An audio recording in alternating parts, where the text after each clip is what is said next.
Praise lord. యూట్యూబ్లో ఈ వాక్యం వింటున్న ప్రతి ఒక్కరికి మన ప్రియమైన యేసుక్రీస్తు నామములో శుభములు తెలుపుకుంటున్నాను. ఈరోజు మనం ధ్యానించబోయే అంశము గొప్పగా ఉండాలని కోరుకోకు. ఈ అంశం కొద్దిసేపు ధ్యానించమని దేవుడు నన్ను ప్రేరేపించారు.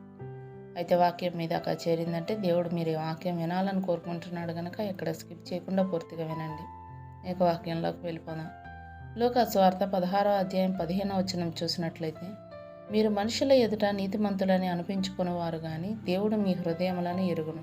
మనుషుల్లో ఘనముగా ఎంచబడినది దేవుని దృష్టికి అసహ్యము. ఆమేన్. గొప్పగా జీవించాలని కోరుకోని వారు చాలా అరుదుగా కనపడతారు. కటిక దరిద్రంలో ఉన్నవారైనా సరే గొప్పవారం అవ్వాలన్న ఆశ కలిగి ఉంటారు. మన చుట్టూ నివసించే వారి కంటే మనం తక్కువగా కనబడడానికి ఇష్టపడం. సాధ్యమైనంత వరకు గొప్పవాళ్లతో పోటీ పడాలని తాపత్రయపడతాం.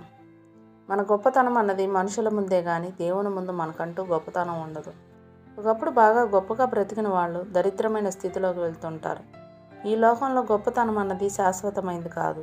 గొప్పతనం రావడానికి దేవుడు తనకిచ్చిన ఆధిక్యతలను మనిషి ఉపయోగించుకుంటాడు.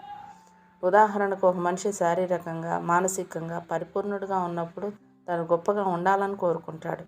అదే శారీరకంగా లేదా మానసికంగా వైకల్యం ఉన్నప్పుడు గొప్పతనాన్ని కోరుకోడు. నిర్గమకాండం 4వ అధ్యాయం 11వ వచనం చూసినట్లయితే, అంగవైకల్యం గలవారిని అనగా మోగ, చెవిటి, కుంటి, గుడ్డి వారిని పుట్టించింది దేవుడే అని వ్రాయబడి ఉంది. మనం అలాంటి స్థితిలో లేమంటే మనల్ని పరిపూర్ణంగా పుట్టించింది దేవుడే కదా.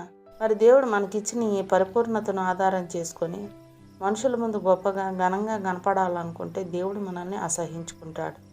దేవుడు మనల్ని ప్రేమిస్తున్నాడంటే అది మన నీతి కార్యాలను బట్టి, మన గొప్పతనాన్ని బట్టో కాదు కానీ అందుకు కారణం కేవలం దేవుని కృప మాత్రమే అని గ్రహించుకోవాలి.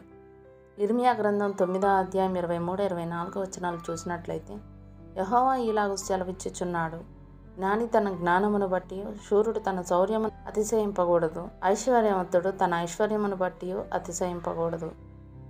అతిశయించువాడు దేన్ని బట్టి అతిశయింపవలనగా, భూమి మీద కృప చూపుచు నీతి న్యాయములు జరిగించుచున్న యెహోవాను నేనే అని గ్రహించి నన్ను పరిశీలనగా తెలుసుకొనుటను బట్టి అతిశయింపవలను.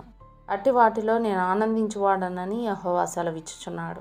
ఈ భూమి మీద ఎవరైనా తమకు గొప్పతనం ఆపాదించుకుంటున్నారంటే అది తమకున్న జ్ఞానాన్ని బట్టో, ధనాన్ని బట్టో, బలాన్ని బట్టో గొప్పతనం ఆపాదించుకోవడం పరిపాటి. అలాంటి వారిని దేవుడు అసహించుకుంటాడు. ఈ సృష్టిలో దేవుని కంటే గొప్ప ఇంకేమీ లేదు. అలాంటి దేవుని కంటే చెత్త వంటి మనిషికి విలువిచ్చి వారి మెప్పు కోరుకోవడం అంటే దేవుని అవమానపరిచినట్టే కదా. మనకంటూ ఏదైనా గొప్పతనాన్ని ఆపాదించుకోవాలంటే అది దేవుని విషయంలోనే సంపాదించుకోవాలి. మళ్ళీ నెక్స్ట్ వీడియోలో మనం కలుసుకుందాం. అప్పటి వరకు మన దేవుని ప్రేమ రక్షకుడైన